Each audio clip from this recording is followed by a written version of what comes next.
صلوا عليه وسلموا تسليما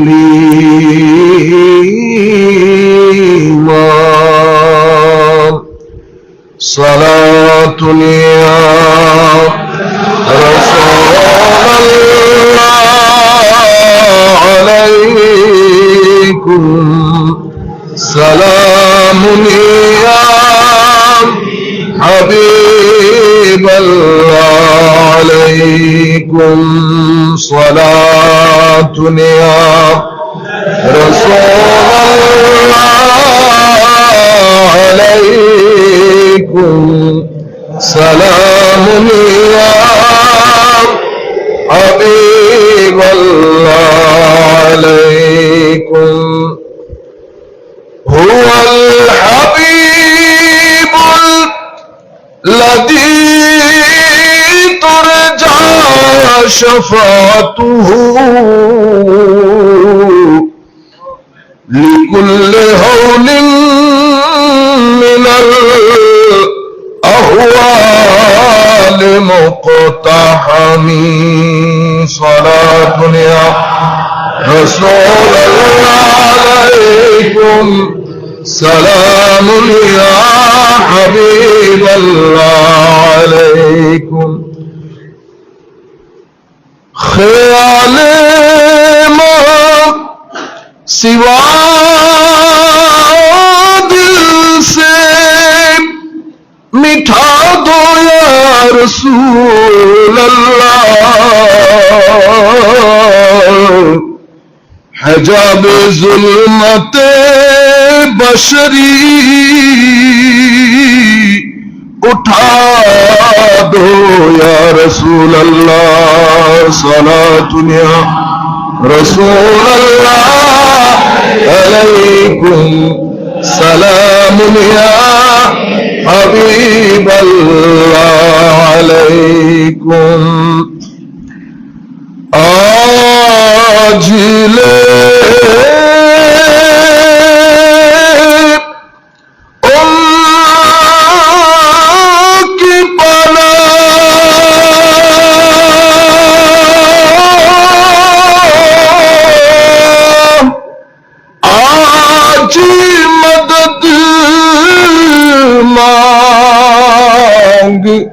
ان سے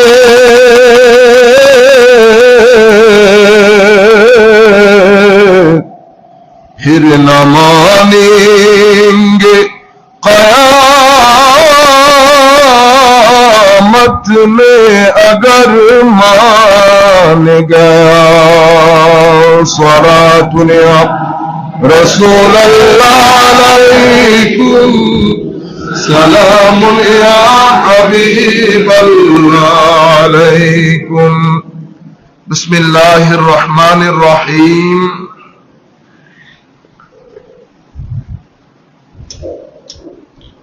وَأَوْحَى رَبُّكَ إِلَى النَّحْلِ أَنِ اتَّخِذِي مِنَ الْجِبَالِ بُيُوتًا وَمِنَ الشَّجَرِ وَمِمَّا يَعْرِشُونَ صدق الله مولانا العظيم وصدق رسوله النبي الحبيب الكريم ونحن على ذلك لمن الشاهدين والشاكرين رب صل وسلم وبارك عليه উপস্থিত অত্র মসজিদের সম্মানিত খতিব সম্মানিত ইমাম সম্মানিত মুয়াজ্জিন অত্র মসজিদের সম্মানিত খাদিমিন মসজিদ পরিচালনা পর্ষদের সম্মানিত পরিচালক সদস্যবৃন্দ সম্মানিত মুসল্লিয়ানে কেরাম অনলাইনের মাধ্যমে যারা যেখান থেকে বসে আমাদেরকে দেখছেন অথবা আমাদের আলোচনা পরবর্তীতে শুনবেন আমরা সকলের প্রতি সশ্রদ্ধ সালাম রেখে আমাদের আজকের আলোচনা শুরু করছি আসসালামু আলাইকুম ওয়া রাহমাতুল্লাহি তাআলা ওয়া বারাকাতুহু সম্মানিত উপস্থিতি আমি অসংখ্য মানুষকে নিষেধ করেছি অত্র এলাকার আজকে জুমার মধ্যে শরীক না হতে আমার একটা আইডিয়া ছিল সকল মানুষ যদি আসে এক্সট্রা 250-300 মানুষও যদি আসে মসজিদে ধারণ ক্ষমতা গরম আর আমার কেন যেন মনে হচ্ছিল মসজিদে আসি থাকবে না স্বাভাবিকভাবে এখানকার মসজিদে আপনারা হয়তো মোস্টলি কেউ থাকেন না এখানে সেই কারণে অনেককে নিষেধ করেছি তবুও মনে হচ্ছে অনেকে এসে গেছে। আল্লাহর দরবারে ফরিয়াদ, আল্লাহ যেন ঠান্ডা করে দেন আমাদের। সম্মানিত উপস্থিতি, আজকের এই জুমার মসজিদে এখানে দাঁড়ানোর পেছনে আমাদের অন্য জায়গায় জুমা ছিল, কিন্তু এখানে আসতে হয়েছে। আপনারা হয়তো সকলে জানেন, এটা আমার ফুফুর বাড়ি। কিছুদিন আগে যিনি ইন্তেকাল করেছেন আমার আব্বার চাচাতো বোন, সেই হিসাবে আমাদের বড় মহব্বতের ছিল, তো আত্মীয়তার কারণে আসতে হয়েছে। আশা করি আপনাদের অনেকের প্রশ্নের উত্তর পেয়ে গেছেন। আমি এই কথা বলার পেছনে কারণ আছে, হিকমত আছে। এখন সপ্তাহে জুমা হয় একটা, আপনাদের 30 জনের অনুরোধ থাকে, এখন 30 জনের অনুরোধ তো রক্ষা করা সম্ভব না।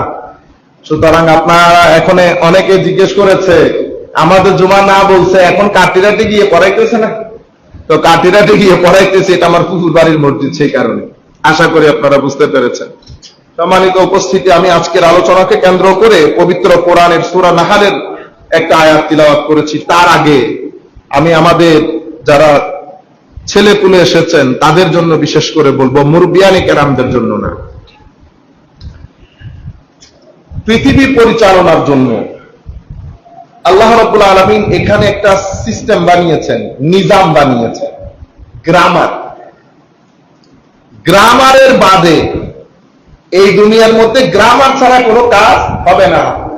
আপনি যদি কদু খেতে চান, আপনাকে কদুর বীজ জমিনে লাগাইতে হবে। শুধু লাগিয়ে যদি ঘুমিয়ে যান তো কদু নিজে নিজে উঠবে না। কদুরও পেটের খিদা লাগে, কদুর পেটের খিদা দিতে হয়, পানি দিতে হয়, সার দিতে হয়। আবার এখানে রোগ বালাই আছে, রোগ বালাই চিকিৎসা করতে হয়। এরপরেও কি আপনি গ্যারান্টি দিতে পারবেন যে আমার এখানে কদু ধরবে? এরপরে আল্লাহর উপর ভরসা করতে হয়, আল্লাহর উপর ভরসা করতে হয়। এরপরে দেখা গেছে কদুর মাঝখানে বৃষ্টি এসে বরবাদ করে দিচ্ছে। তো এখানে আপনি কনফিডেন্স নিয়ে বলতে পারবেন না যে আমার কদু আসবে। কিন্তু আপনি যদি পুরো প্রসেসের দিকে দৃষ্টি দেন, তো কদুর বীজ লাগাইতে হয়, আবার বীজও ভালো হইতে হয়, বীজ ভালো হইতে হয়, বীজ লাগাইতে হয়। বীজ লাগানোর পরে আপনি ঘরে এসে বিয়ের বাড়িতে গিয়ে ঘুমাই গেলে তো বীজ উঠবে না। আপনি এখানে সকাল বিকাল আইলের পারে পারে হেঁটে হেঁটে বীজকে রক্ষণাবেক্ষণ মনিটর করতে হয়, দেখতে হয়, পানি ডালতে হয়, সার দিতে হয়। এরপরে কদু, এরপরে আল্লাহ পাক যদি চাহেন তো কদু আপনার ঘরে উঠবে, নতুবা জমিনের কদু জমিনে নাশ হয়ে যাবে। আল্লাহর জমিনের মধ্যে কদুর জন্য যেভাবে আল্লাহ একটা নিজাম বানিয়েছেন, আল্লাহর জমিনের মধ্যে আল্লাহ প্রত্যেক কিছুর জন্য একটা নিজাম বানিয়েছেন। আপনি নিজামে নিজামে যদি চলেন তাইলে ঠিক আছে, আপনি যদি নিজামের বাইরে চলে যান তাইলে জমিন ঠিক থাকবে না। গরম, তো গরমের জন্য আল্লাহ একটা নিজাম বানিয়েছেন। কি? পৃথিবীর মধ্যে সূর্য বলে একটা জিনিস আছে, আগুনের গোল্লা আর কি। তো আমার আল্লাহ জমিনের জন্য আমাদেরকে শিখিয়েছেন, এটা লাগবে, এটা লাগবে, এটা লাগবে। তুমি যদি এই জায়গার মধ্যে গন্ডগোল করো তাইলে তোমার এখানে হয় বৃষ্টি বেড়ে যাবে অথবা তাপ বেড়ে যাবে। আপনি তাপের কাজ সবকিছু করে যদি আল্লাহর দরবারে ফরিয়াদ করেন, দোয়া কবুল হবে।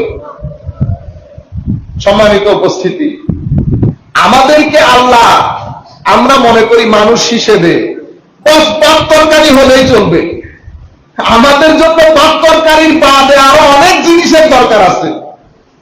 আমরা তো আর গরু না, ছাগলও না যে আপনি শুধু আমাকে খাইয়ে গোয়াল ঘরের মধ্যে বেঁধে দিয়েছেন আমি ওকে, না, এরকম না। মানুষের পেটের মধ্যে খিদা লাগে, খাওয়া দরকার।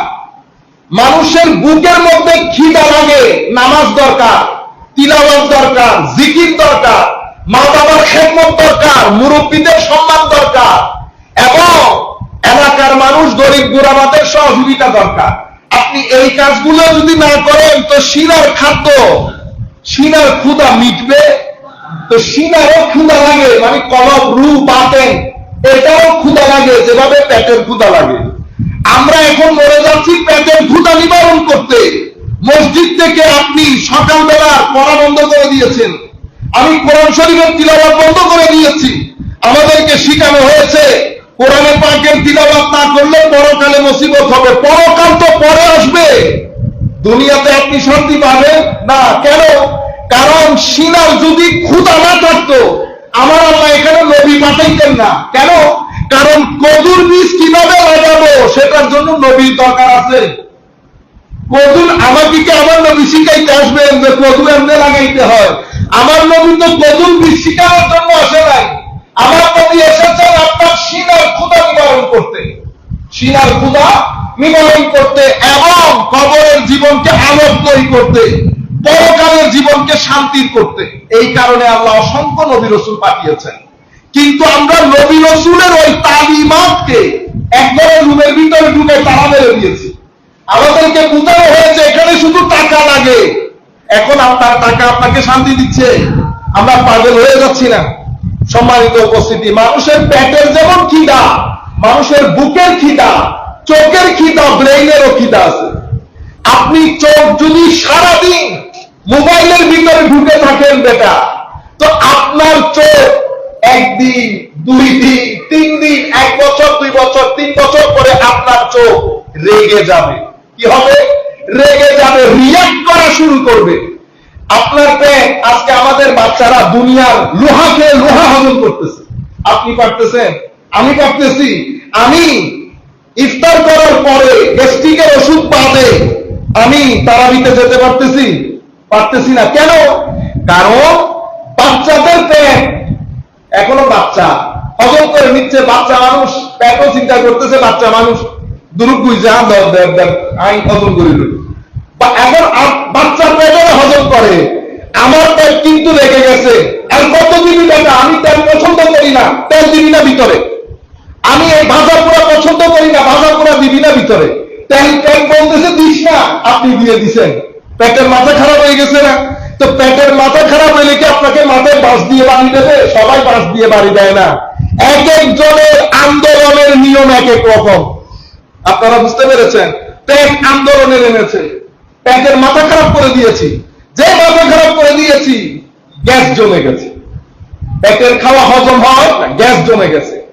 এই গ্যাস যখন জমেছে আপনার খিদা নষ্ট হয়ে গেছে, অথচ আপনার পেট খালি। 3 পেঁয়াজও খাই থাকবো না, পেট খালি, কিন্তু আপনি পেটের ক্ষুধা লাগতেছে না। ক্ষুধা না লাগার কারণে আপনি খাদ্য খাইতেছেন না। এদিকে আপনার সুগার লেভেল নিচে নেমে গেছে। এখন হয়তো আর ফেরত নিতে বুক না লাগে না, খানা হরে দিন, খানা হরে দিন ফেরত বুক খিদা লাগে নাই কেন? কারণ হচ্ছে ওর পেটের মাথা খারাপ করে দিছে। কেন মাথা খারাপ করে দিছে? কারণ পেট পছন্দ করে না এমন জিনিস পেটের ভিতরে দিছেন। কি দিছেন? এই যে সমস্ত জিনিস আমরা খাই দোকানে ঘাটে, এর পরবর্তীতে পেটের খিদা নিবারণ বন্ধ, খিদা নাই, অথচ পেটের ভিতরে খিদা আছে। কিন্তু পেট আপনাকে বলতেছে খিদা নাই। সমস্ত জায়গায় গ্যাস জমে গেছে। এক পর্যায়ে গ্যাসের 3টা পর্যায় থাকে। প্রথম পর্যায় হাঁটলে হাঁটলে পানি টানি খাইয়া দই টই খেয়ে কোন রকম শান্তি হয়। দ্বিতীয় পর্যায় আপনার ওষুধ লাগে, ডেইলি 2টা ওষুধ খাইতে হয়। তৃতীয় পর্যায় আপনাকে অপারেশনে যেতে হয়। শেষ পর্যন্ত আপনাকে স্ট্রোকের পর্যায়ে নিয়ে যায় এই গ্যাস। পেটের যেমন গ্যাস্ট্রিক হয়, আমার এটারও গ্যাস্ট্রিক হয়। কলমের গ্যাস্ট্রিক আছে। পেট যেমন পেটের অপছন্দনীয় জিনিস দেওয়ার কারণে পেট লেগে যায়, কলমের অপছন্দনীয় জিনিস যখন ঢালতে থাকবেন তো কলম লেগে যাবে না? তো মন, এখন আপনারা কি বলেন? মনে শান্তি নাই। শান্তি নাই কেন? তো অশান্তির জিনিস দিতে দিতে মনের মাথা খারাপ করে দিছি। এখন মনের শান্তি কোথায়? আপনি যতক্ষণ তিলাওয়াতে কোরআন না করবেন মন শান্তি পাবে না। যতক্ষণ আল্লাহর ঘর মসজিদের মধ্যে এসে নামাজ না পড়বেন, সিজদার মধ্যে লুটে পড়ে সুবহান রাব্বিয়াল আলা না পড়বেন, রুকুর মধ্যে গিয়ে সুবহান রাব্বিয়াল আযীম না পড়বেন, লা ইলাহা ইল্লাল্লাহর বাড়ি না লাগাবেন, দরুদে পাকের বাড়ি না লাগাবেন, ততক্ষণ পর্যন্ত আপনার রূহ শান্তি পাবে না। এরপরে আপনি অশান্তির জিনিস দিয়েছেন, একে তো শান্তির জিনিস দেন নাই, এরপরে দিয়েছেন অশান্তির জিনিস। কোনটা দিয়েছেন? ঘর থেকে বের হয়েছি, 10 জনকে গালি দিয়েছি। আমি আমার 800 স্কোয়ার ফিটের জায়গা, 1 ঘন্টা জায়গা আমি আই কেটে কেটে 1.5 ঘন্টা বানিয়েছি। 2 3 নাম্বার, এই পুকুর ঘাটে বসে অমুক বাড়ির অমুক মেয়ের অমুক ছেলে দুনিয়ার কিস্তা কাহিনী বলেছি, এগুলো একটাও আপনার রূপ পছন্দ করে না। আপনি দিয়েছেন। আমি বোনের সম্পদ দেই নাই, হয়েছে। জুলুম করেছি, হয়েছে। মানুষকে দেখানোর জন্য, মানুষের টাকা খেয়েছি, মানুষকে দেখানোর জন্য দান করেছি, সব কিছু একটাও রূপ পছন্দ করে না। রু দিয়েছেন, এরপরে রুর মাথা খারাপ হয়েছে, কলমের মাথা খারাপ হয়েছে, ভিতরের জগতের মাথা খারাপ হয়েছে, পেটের মাথা খারাপ, যেমন আপনাকে অপারেশন পর্যন্ত নিয়ে গেছে। রুহের মাথা যখন খারাপ হয়, রুর আন্দোলনের ধরন পেটের আন্দোলনের ধরনের চেয়ে ভিন্ন। রু কি করে? এরপরে রুর ভিতরে যখন শান্তি খতম হয়, রু হতাশ হয়। এরপরে যদি আপনি কোটি টাকা রুহের ভিতরে ঢেলে দেন, গাড়ি বাড়ি রুহের ভিতরে ঢেলে দেন, আর রু আপনাকে শান্তি দেবে না। আপনি পৃথিবীর যেই কোনায় যাবেন, আপনি শান্তি পাবেন না। অশান্তি, অশান্তি, অশান্তি, পুরো সমাজের মধ্যে নেমে আসবে অশান্তি। তখন আপনি কি বলবেন? তার ঠিয়ানো আসেন, ভালো আছে, এত টিয়া, এত পয়সা, এত কিছু, ডাক্তার বৈদ্য খন্ডলে তো শান্তি না পায়। আপনি শান্তির আসল জায়গা নষ্ট করে দিয়েছেন। এখন এই অশান্তি নিয়ে আপনি যদি কাবা শরীফের গিলাফদারের লোককেও থাকেন, শান্তি আসবে না। আপনি যদি আমার নবী মদিনা শরীফের গরিবের লোককে থাকেন, শান্তি আসবে না। কেন? কারণ আমার নবী নারাজ হয়ে গেছে। আগে নবীকে রাজি করেন, আগে আল্লাহকে রাজি করেন। আমি আগে তওবার নামাজ পড়ি, আল্লাহ আমার উপর নারাজ হয়ে গেছেন। আমি ঘর থেকে শুরু করে পরিবার, সমাজ, সব জায়গায় জুলুম করে আল্লাহকে নারাজ করে ফেলেছি। আমরা মসজিদের কথা, আমার নবী সাল্লাল্লাহু আলাইহি ওয়াসাল্লাম, মুসলিম শরীফের রওয়ায়াত, এক ব্যক্তি আল্লাহর দরবারে হাত উঠিয়েছে, মুখের মধ্যে বালি, আল্লাহ আল্লাহ বলে ডাকছে। আমার নবী ইরশাদ করছেন, তোমার লেবাস মালবাসুকা হারাম, তোমার লেবাস হারামে, তোমার খাওয়া দাওয়া হারামে, তোমার পানি পান করতেছে এটা হারামে। আর না ইস্তাজাবু লাক, আল্লাহ তোমার ডাকে কিভাবে সাড়া দেয়? তাইলে এখন কি বুঝলাম হাদিসের আলোকে? আমার আল্লাহ সাড়া দেওয়ার একটা গ্রামার আছে, সেই গ্রামার বাদ দিলে আল্লাহ আওয়াজ করে, উদউনি আস্তাজিব লাকুম, আমাকে ডাক দাও, আমি তোমার ডাকে সাড়া দেব। আমার ভাইয়েরা বলে না, ওসিলার দরকার নেই, আমার আল্লাহ বলেছেন ডাক দিতে সাড়া দেবেন। তো আল্লাহকে পুরো বাংলাদেশের মানুষ ডাকছে, বৃষ্টি পড়তেছে। আমরা যখন ছোট ছিলাম, উলামা মুহাদ্দিসিনদেরকে নামাজ পড়তে হয় নাই, এলাকার মুরব্বী সিজদায় দাঁড়ালে সিজদা থেকে উঠার আগে আল্লাহ বৃষ্টি দিয়েছেন, জানেন? আজকে আমরা নামাজ পড়তেছি, পুরো বাংলাদেশ নামাজ পড়তেছে, বৃষ্টি নাই। কেন? কারণ লেবাস হারামে, পানি হারামে, আমার সামগ্রিক জিনিস হারাম মণ্ডিত হয়ে গেছে। আমি মানুষের সাথে হিংসা, বিদ্বেষ, অহংকার, সামগ্রিকভাবে ফিতনা ফাসাদের বাজার গরম করেছি। আমরা মনে করেছিলাম শান্তি বোধহয়, আমি যেখান থেকে শান্তি মনে করছি, আল্লাহ সেই জায়গার মধ্যে শান্তি রাখেন নাই। মনে রাখবেন, টাকা পয়সা আমার দরকার, কারণ তাইলে তো আমি পৃথিবীতে চলতে পারবো না। টাকা পয়সা আমার দরকার,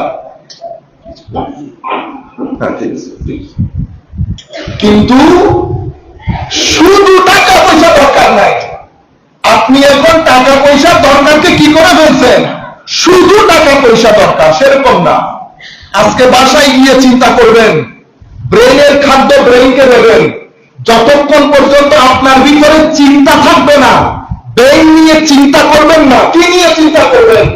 আমি যখন বসবো এখানে, আমি কবরস্থানের মধ্যে যদি তাকাই, আমাকে চিন্তা করতে হবে না, হ্যাঁ এতগুলো মানুষ কোথায় চলে গেল, এতগুলো মানুষ, উঠতাম বসতাম খাইতাম, একটা মানুষ নাই।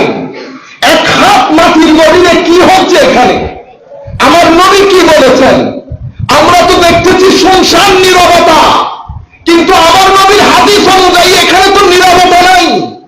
এখানে কারো কবর জান্নাতের বাগিচা হয়েছে, কারো কবর জাহান্নামের গর্ত হয়েছে। কোন জায়গা সুসংবাদ আসছে, তাইলে তো আমি যেটাকে নীরব মনে করছি সেটা নীরব না। এটা রেসিডেন্সিয়াল এরিয়া, ওইটা রেসিডেন্সিয়াল এরিয়া, একটা উপরে একটা নিচে। এটা নিয়ে আমরা কখনো চিন্তা করতে পেরেছি? দুনিয়া আমাকে চিন্তা করতে দেয় নাই। কিছু লোক, কিছু টাকা পয়সা, কিছু লোক, কিছু লালসা, কিছু দুনিয়াদারি আমাকে চিন্তা করতে দেয় নাই। অথচ আমি তো নিজেকে নিজেও চিন্তা করতে পারতাম। কতদিন হয়ে গেল, কিরে এখন আগের মতো আর হাঁটতে পারি না। কিরে আগে তো অনেকক্ষণ হাঁটার পরে টায়ার হইতাম না, এখন তো একটু হয়ে যায় বসতে হয়। আমি কখনো চিন্তা করার সুযোগ হয়েছে? চিন্তা করিনি। অথচ আল্লাহ বারবার কোরআনে পাকের মধ্যে আমাকে বলছে চিন্তা করার জন্য।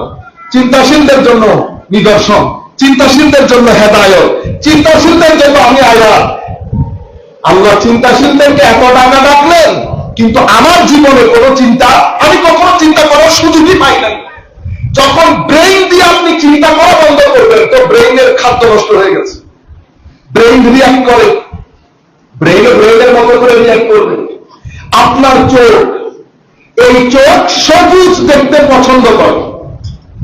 চোখের দুই ধরনের জিনিস দরকার। একটার মাধ্যমে চোখের ভিতরে নূর ঢুকে, আরেকটার মাধ্যমে চোখের ভিতরে শ্যামা ঢুকে। নূর ঢুকার জন্য মা-বাপ দেখতে হয়, বড় মুরব্বী দেখতে হয়, আলেম উলামা দেখতে হয়, মাজারাত দেখতে হয়, কুরআনে পাক দেখতে হয়, খানেকা দেখতে হয়। আপনি এগুলো যখন দেখা ছেড়ে দেবেন, তো চোখের ভিতরে নূর আসবে না। এরপরে আপনি যখন চোখ দিয়ে গ্রিনারি দেখা বন্ধ করে দেবেন, সবুজ, আপনার চোখের অটোমেটিক্যালি শক্তি ক্ষয় হবে। যেটা 3 মাস পরে হওয়ার কথা, সেটা 3 মাস আগে হয়ে যাবে। এখন আমরা কি করছি দেখেন, এই যে মোবাইলটা নিলাম, সকাল সন্ধ্যা রাত দিন, ধরেন আমি ঢাকা যাচ্ছি, পুরা বাস ট্রেনের মধ্যে আমি মোবাইল থেকে দৃষ্টি সরাইনি। মনে রাখবেন, চোখের প্রটেস্ট, চোখ একদিনে আপনাকে প্রতিবাদ করবে না। চোখের ধৈর্য আছে, ধৈর্য আমাদের নাই। আল্লাহ আমাদের প্রত্যেক অঙ্গ প্রত্যঙ্গকে ধৈর্য দিয়েছেন। চোখ ধৈর্য ধরে, সুযোগ দেয় আমাকে, সুযোগ দেয় আমাকে, সুযোগ দেয় আমাকে। কিন্তু আমি যদি এটা পরিবর্তন না করি, বছর 3 বছরের মধ্যে, আমি আমার ছেলেদেরকে বলছি, বছর 3 বছরের মধ্যে আপনি দেখবেন চোখের বিভিন্ন জটিলতার দেখা দেবে। আপনি চক্ষু বিশেষজ্ঞকে নিয়ে জিজ্ঞেস করেন, স্যার বর্তমান সময়ের চোখ আজ থেকে 10 বছর আগের চোখ কোনো ফারাক আছে কিনা? উনি আপনাকে বলবেন, কি আশ্চর্যজনক কথা। এই ইতিহাস বলা, এই সংবাদ আপনাকে দেওয়ার কেউ নাই। কারণ আপনি মেসি দেখবেন, আপনি ক্রিকেট নিয়ে মশগুল থাকবেন। এটা দুনিয়া, এখানে কিছু ব্যবসায়ী আপনার জিন্দেগি কবর হাসর বরবাদ করে দিচ্ছে তাদের পকেটের কারণে। আপনারা বুঝতে পেরেছেন? আপনাদেরকে ক্রিকেটে লাগিয়ে দিয়েছে। আমি ক্রিকেট না দেখতে বলতেছি না, আমিও দেখি, কিন্তু ব্যাপারটা সীমার মধ্যে। এক ব্যক্তি ওখানে টাকা পয়সা ইনকাম করতেছে, আপনি কেন আপনার সময় কিল করতেছেন? 1 ওভার দেখেন, 5 ওভার দেখেন, ঘন্টার পর ঘন্টা, দিনের পর দিন, সপ্তাহ পর সপ্তাহ, এটা যায় না এটা আসে, এটা যায় না এটা আসে। এটা ইউরোপিয়ান খেল। ইউরোপিয়ানরাও ইউরোপের ছেলেদেরকে ব্যস্ত রাখার জন্য ফুটবল, কি জিনিস?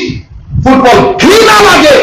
একটা ফুটবল প্লেয়ারের বেতন বলে সপ্তাহে, আবার আমরা হাসি খুব আনন্দ করে বলি, থুতু ছিটাইতে ইচ্ছা করে।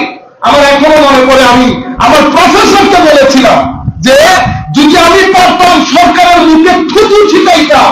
যেই জাতি, আমরা তাদেরকে বলি সভ্য জাতি, যেই জাতি অক্সফোর্ডের প্রফেসরের চেয়ে ফুটবলের লাথি মারা একটা ফুটবল প্লেয়ারকে বেতন বেশি দেয়, সেই জাতি আবার সভ্যতার দাবি করে। আপনারা বুঝতে পেরেছেন? আমি জানি না কথাগুলো আপনার কেমন লাগতেছে, কিন্তু এটাই কথা। সম্মানিত উপস্থিতি, আমি বলছিলাম বন্ধ করে দেন। কেন বন্ধ করবেন? খেলেন, কিন্তু একটা নীতিতে। আপনি সপ্তাহে 303 লাখ পাউন্ড যদি একজন ফুটবল প্লেয়ার বেতন পায়, আর একজন অক্সফোর্ডের প্রফেসর, তাকে আপনি পুরো বছরে মিলে 3 লাখ পাউন্ড দেন না। আপনি বলেন তো, একটা জাতির সভ্যতার পেছনে কন্ট্রিবিউশন কার বেশি? আপনারা বুঝতে পেরেছেন?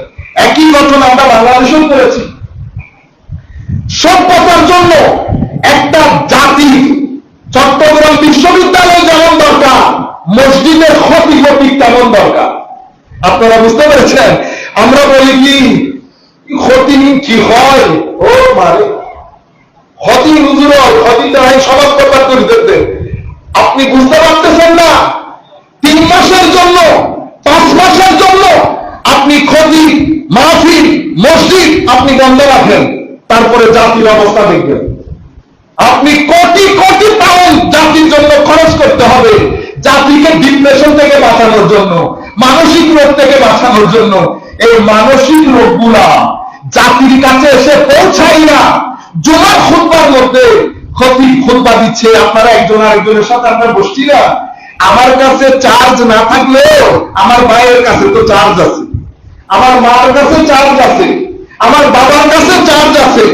আমি যখন মায়ের পাশে বসছি নাস্তা করার জন্য, আমার এখানে ভিতরে চার্জ না থাকলেও মায়ের চার্জে আমি চার্জ হয়ে গেছি, বাবার চার্জে চার্জ হয়ে গেছে। এই কারণে আমার নবী বাবা মানুষের সাথে থাকতে বলেছেন। কেন? কারণ এই পৃথিবীর মধ্যে এখানে আপনারা শিক্ষিত মানুষ বুঝার কথা, আমরা হচ্ছি এনার্জেটিক বিং, শক্তি শক্তি নিয়ে চলাফেরা করি। তো পৃথিবীতে এখানে ভালো শক্তিও আছে, এখানে খারাপ শক্তিও আছে। এখন ভালো শক্তি আপনি কিভাবে অর্জন করবেন? ভালো শক্তি অর্জন করার জন্য আল্লাহ আপনাকে 5টা ইন্দ্রিয় দিয়েছে। ইন্দ্রিয়, সেন্স অফ পারসেপশন বলি, যেমন চোখ, যেমন নাক, মুখ, কান, হাত, জিহ্বা। এগুলোর মাধ্যমে আপনি যদি বলি কাকা আপনি জিহ্বা হবে, জিহ্বাই লাগাইতে পারবেন, আপনি হওয়াই বসতে হইলে মজাই দেন, পুরা পৃথিবীর মানুষ হয়ে গেল হাত দিয়ে বলতে পারবেন।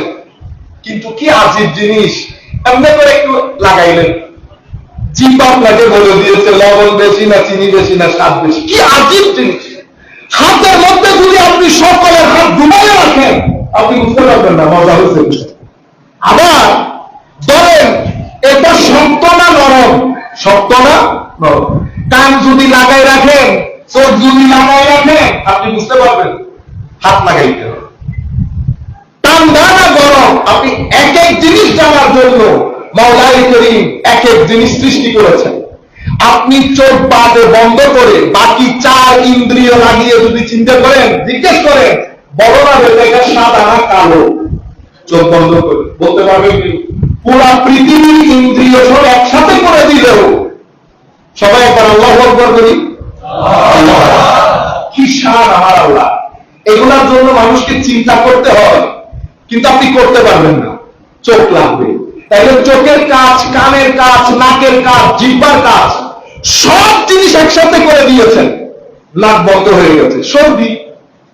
আমি আপনাকে জিজ্ঞেস করতেছি খাকা এই ফুলের গন্ধ কবাই কি গন্ধ গন্ধ হয়ে গেলে হত্যুনাইনুনের আতর, হত্যুনাইনুনের আতর হোস ধরা আপনি কি হওয়া ইতে এত আতর আমি তো 150 বই ইতো হুজুর বাবা আতর কি বলেন ভালো আতর। পরে দেখা গেছে আরে কাকা নাক জ্যাম হইলে আপনি দুনিয়া করে দিলে তো সুগন্ধি লাগতেছে না। তাহলে আপনার এখানে 5টা জিনিস। এখন আপনি যদি ভালো কিছু অর্জন করতে চান, আপনার এখানে শক্তি দরকার। আপনার শক্তি ব্যাটারি 2টা, একটা কর্ম বাতেন, একটা নফস। 2 ব্যাটারি চার্জ করবেন। যদি নফসের ব্যাটারি চার্জ করেন তাহলে অশান্তি আসবে, আর যদি রুহের ব্যাটারি চার্জ করেন তো নুরানি মানুষ হবেন। শুধু আপনি শান্তিতে থাকবেন না, যারা আপনাকে দেখবে তারাও শান্তি হয়ে যাবে। আপনি যে রাস্তা দিয়ে হাঁটবেন আপনার গায়ের বাতাস যেখানে যেখানে লাগবে, প্রত্যেক বাতাস যার গায়ে লাগবে তাকেও শান্তি বিতরণ করবে। আপনারা বুঝতে পেরেছেন? এখন আমরা ওয়ালি কাদেরকে বলি? যারা নফসের ব্যাটারিকে ড্যামেজ করে দিয়ে অল্প বাতাসে রুহের ব্যাটারিকে পরিপূর্ণরূপে চার্জ করেছে, তাদেরকে আমরা আল্লাহ বলি। তারা এই চার্জ কিভাবে নিয়েছে? তাদের চোখ ভালো বাদে মন্দের দিকে দেয়, তাদের নাক ভালো জিনিস বাদে মন্দ জিনিসের শ্বাস সুগন্ধি নেয়, তাদের জবান থেকে ভালো বাদে মন্দ জিনিস কখনো বের হয় না। সকল ইন্দ্রিয় যখন ভালো কাজের পেছনে লেগেছে, এখানে নূর জ্বলতে জ্বলতে জ্বলতে পুরো ব্যাটারি চার্জ হয়ে নফস যখন খাদ্য উপায় নাই, একদিন 2 দিন নরসাম নাড়াচাড়া করতে হবে। আপনারা রোজার মধ্যে আমার ভাইরা তাহাজ্জুদ পড়ে নাই, তাহাজ্জুদ পড়েছে 20 রাকাত তারাবি করেছি। আমাদের কিছু ভাই আছে না, ইতারাই 8 রাকাত 8 রাকাত 8 রাকাত এত শিক্ষারাই তো মানুষ 20 রাকাত পড়ে নাই। আচ্ছা বলেন তো দেখি, 20 রাকাতকে যখন আপনি 8 রাকাতে পরিণত করতেছেন, তো কম করার কাজ তো শয়তানের। কার? শয়তানের। আপনি আবার ভুল বুঝবেন না, আমি কাউকে শয়তান করার জন্য বলতেছি না, আমি আপনাকে বুঝানোর জন্য বলতেছি। এখন আপনি যদি বলেন সেটার মধ্যে তো শরীয়ত নাই, কুল কায়নাতে 1300 বছরের মুসলমান সব জাহেল, শুধু আপনি বাদে। আপনারা বুঝতে পেরেছেন? না না, সেরকম না।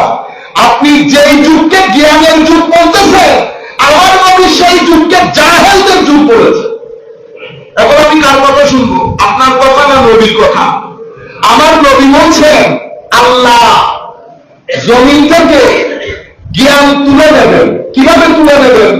ব্যবসা করে নেবেন। আমার আল্লাহ বলছেন না না, আমি কেড়ে কেড়ে শিয়া থেকে কেড়ে কেড়ে এলম জমিন থেকে উঠাবো না, বড় আলেমকে ইন্তেকাল দিয়ে জমিন থেকে এলম তুলে নেব। বড় আলেমদেরকে ইন্তেকাল দিয়ে জমিন থেকে এলম তুলে নেব। হাশিমি সাহেব ইন্তেকাল করেছেন, আছে বড় হাশিমি,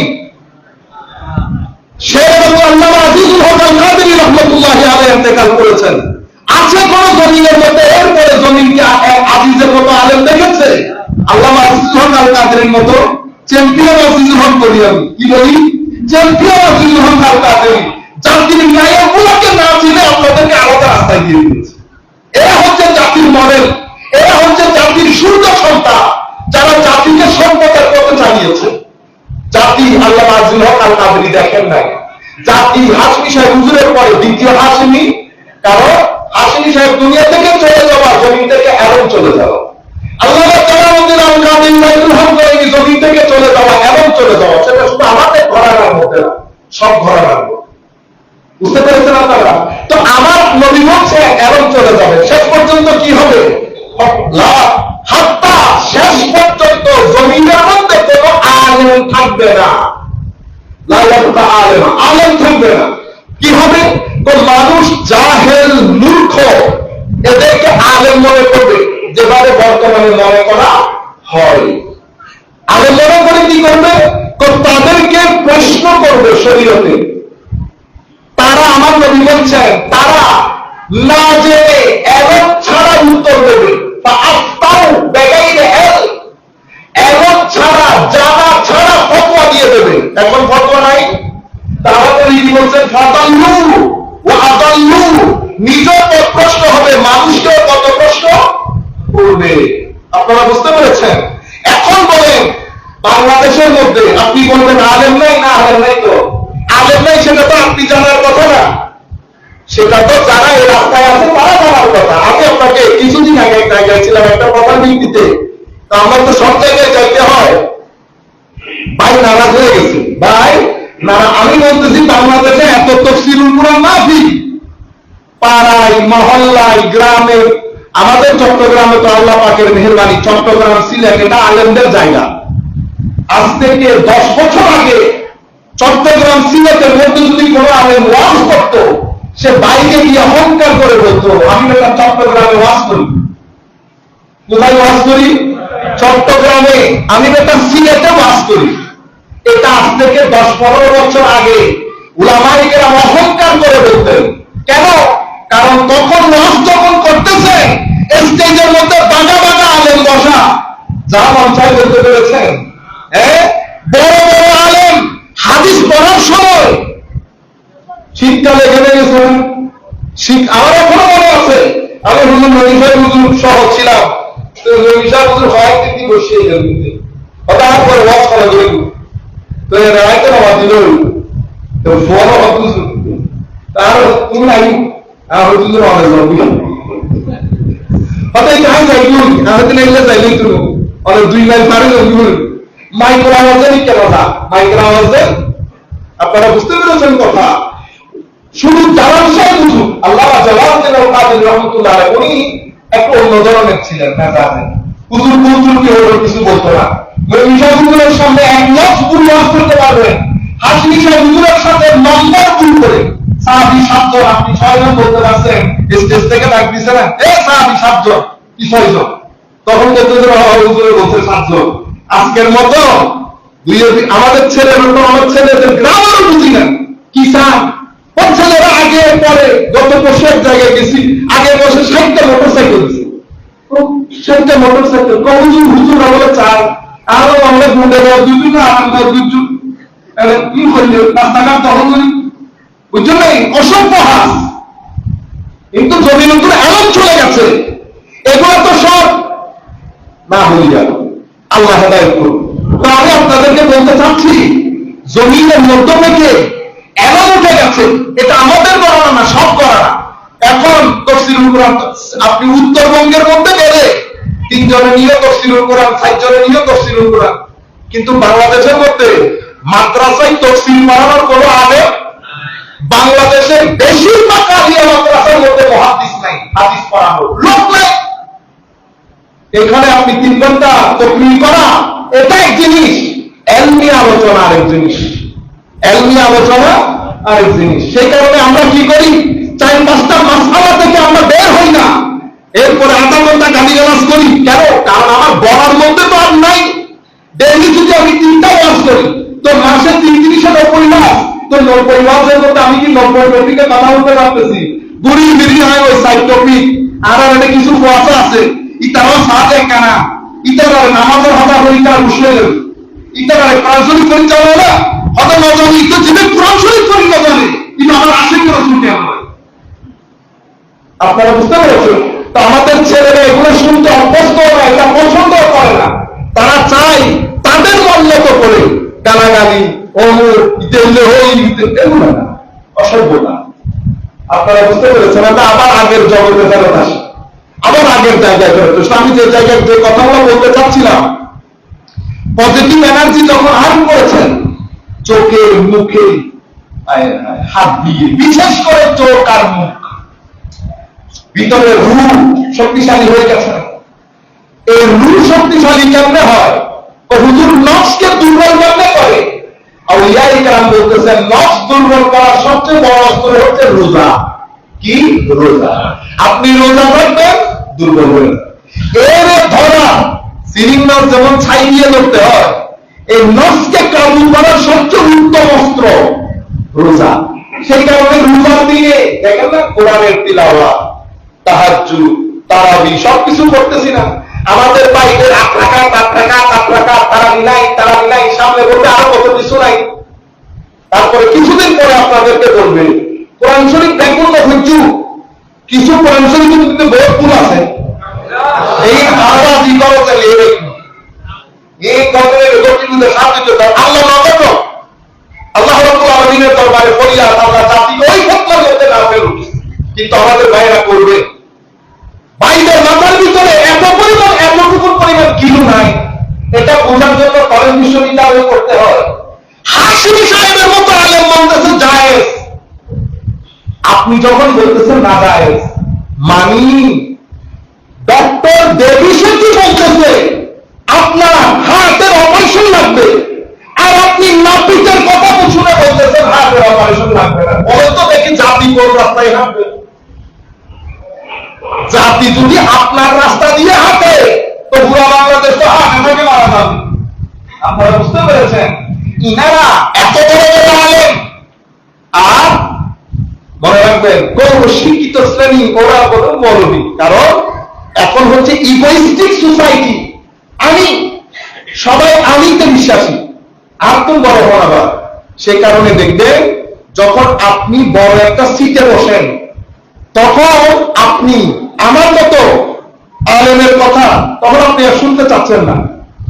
আপনার কাছে ডক্টর জাকির নাইক ভালো লাগতেছে, কেন? আপনি একটু ফাইন্ড আউট করতেছেন না আলেম কিনা, কারণ এক একজনের তো এক একটা সাবজেক্ট থাকে, কারো সাবজেক্ট ইংরেজি, কারো সাবজেক্ট ম্যাথ, কারো সাবজেক্ট হিস্ট্রি, এক একজনের এক একটা সাবজেক্ট থাকে না। কিন্তু আপনি আমারটা নিতে পারতেছেন না, কেন? কারণ সোসাইটি বুঝতেছে মৌলবী, আপনি তো অফিসার, প্রফেসর, জিএম, আপনি ইংরেজিতে কথা বলেন সুটে ফুটে, তো আপনি কি করেন? আলটিমেটলি ওই জায়গার কথাগুলো শুনেন, কিন্তু আল্লাহ আপনাকে হেদায়েত থেকে দূরে রেখেছেন। কেন? সে কারণে দেখবেন নামাজ দোয়া করতেছেন, আপনার আখলাক পরিবর্তন হয়নি, মিথ্যা আপনার জায়গায় রয়ে গেছে, মানুষ ঠকানি আপনার জায়গায় রয়ে গেছে, সুদ ঘুষ আপনি নিচ্ছেন। মনে রাখবেন, দুইটা জিনিস কখনো একসাথে চলে না।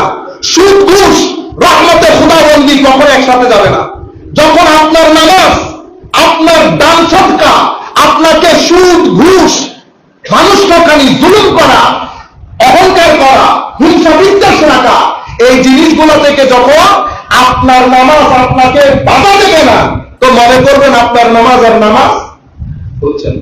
আমার নবী হাদিসের মধ্যে বলেছে, মান লাম তানতাহি সালাতুহু আনিল ফাহশাই ওয়াল মুনকার লাম ইয়াজলিম মিনাল্লাহি ইল্লা বুগদা। আমার আরেক হাদিসের মধ্যে আমার নবী ইরশাদ করেছেন, মান লাম তানতাহি সালাতুহু আনিল ফাহশাই ওয়াল মুনকার লা সালাতা লা। যে ব্যক্তির নামাজ তাকে গর্হিত খারাপ কাজ থেকে বাধা দেয় নাই, তার কোনো নামাজই নাই। যাই হোক, আমাদের সময় যেহেতু সংক্ষিপ্ত, আমরা 2-3 মিনিটের মধ্যে শেষ করেছি। সম্মানিত উপস্থিতি, তো যারা এই ভালো পাওয়ার গুলো অর্জন করে নফস দুর্বল হয়ে যায়, তখন সেই ব্যক্তি যে মজলিসে বসে, যার সাথেই বসে, যার দিকে দৃষ্টি দেয়, তারও ভালো লাগা শুরু করে। এটা আপনি কাউকে ওয়াজ করতে হবে না। তখন আপনি যেদিকে যেদিকে হাঁটবেন, যারা আপনার সাথে আসবে অটোমেটিক্যালি চার্জ হয়ে যাবে। ওয়াইফাই আছে না? ওয়াইফাই বল। সেই কারণে আমাদের এখানে অনেক মানুষ নামাজ দোয়া করে না, তবু মানুষ শান্তি থাকে। কেন? আপনি কারো সাথে ঘুরেন, যে কারণে চার্জ হয়ে যান। এটা আমার নবীও হাদিসে পাকের মধ্যে আউলিয়ায়ে কেরাম বলেছেন, ভালো মানুষের সুহবত থাকে। আপনি এটা না করে যখন খারাপ জিনিস করবেন, আপনার রূহ দুর্বল হবে, নফস শক্তিশালী হবে। তখন আপনার এখানে বাজে এনার্জি থাকবে। আপনি যেখানেই যাবেন, বলেন না তুরে দেইলেও খারাপ লাগে। কি হয়? হতে পারে হতে মানুষের ভুল হয়, হয়তো রুম ভিতর ঢুকে দেয়, মানে আর ফুলের রুম যে না হতে ফুলে গাছ দাঁড়িয়ে। আসলে ঘটনা কি, যিনি ঢুকছেন তার এখানে ব্যাড এনার্জি বেশি, গীবতে, হারামখোরি, অশ্লীলতা। সে যখন যেখানে যেখানে হাঁটে, সেখানে ব্যাড এনার্জি গুলা কি করে? বাঁধে। ঠিক আমের মতো। এটা আমরা একটু বাবু উগ্র পোষা পোষাই ধরো, ওনারা একটু তো হঠাৎ চাই ভালো গুলো, তাই হলো ভালো যাবে। আচ্ছা পোষানি দেহে তার পরবর্তী আরো তোমার পোষানো হলে ঠিক সেরকম।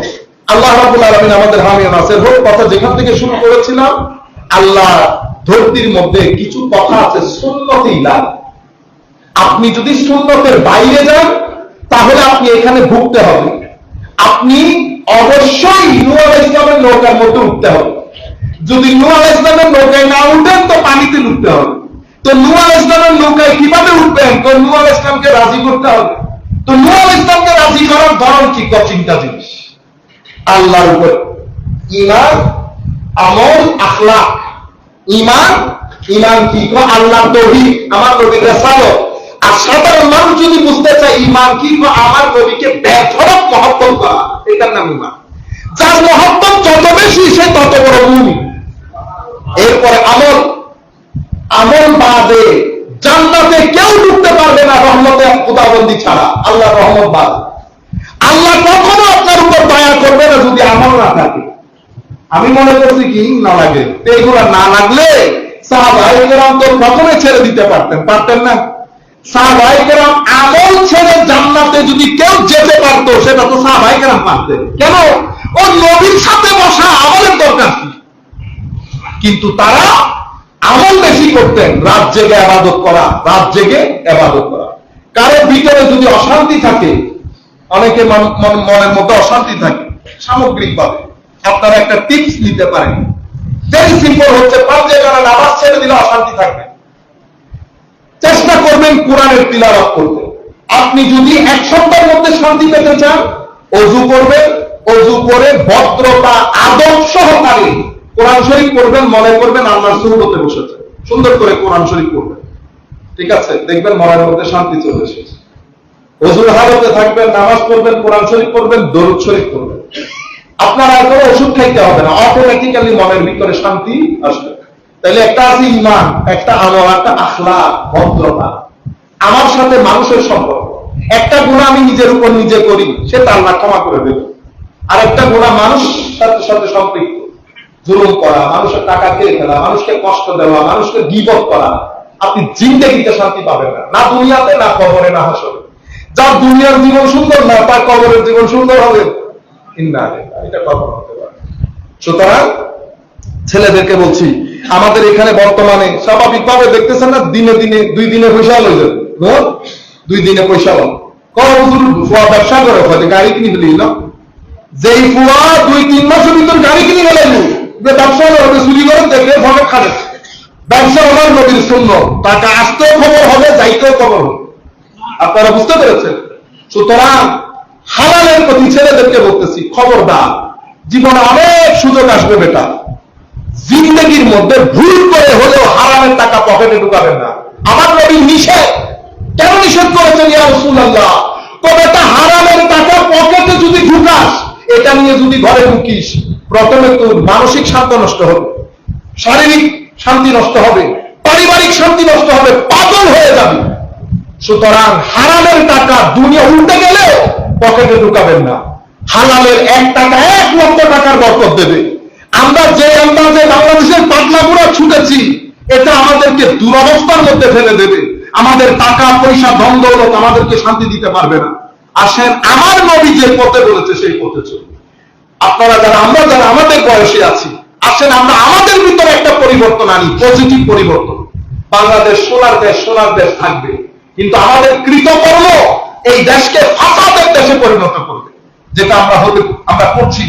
সমস্ত জায়গায় বসে মানুষ ঠকায়, ব্যবসায়ী বসেছি, হোটেল দিয়েছি, ট্যালিং ডিজিটাল লোন পর্যন্ত। এরপরে আপনি হতে মিলাদুল নবীর ছাদা বেশি হলে দেয়, কত অমুক সদর মিলাদুল নবী অনে যদি বাইতুল্লাহ বাঁধি এনে বাইতুল্লাহ বাঁধি লাভ নাই। কেন? ও মানুষ ঠকালে আল্লাহ দেখবেন আপনার দিকে। আর আপনি এগুলো ঠিক রেখে লাখ গুণা যদি করেন, আপনি বড় সরাতে পারবেন, আমার আল্লাহ মাফ করে দেবে, আমার আল্লাহ মাফ করে দেবে। আল্লাহ রাব্বুল আলামিন আমাদের হামি ও নাসির হোক। মাওলাই করিম আমাদেরকে কবুল করুন। আপনারা যারা যেভাবে পারেন কোন রকম জায়গা করে নামাজ আদায় করে নেন, ইনশাআল্লাহ। যারা সুন্নত করেন নাই, তারা সুন্নত করে নেন, আমরা বাকিগুলা খুব দ্রুত ইনশাআল্লাহ আদায় হয়ে যাবে। ধন্যবাদ সবাই।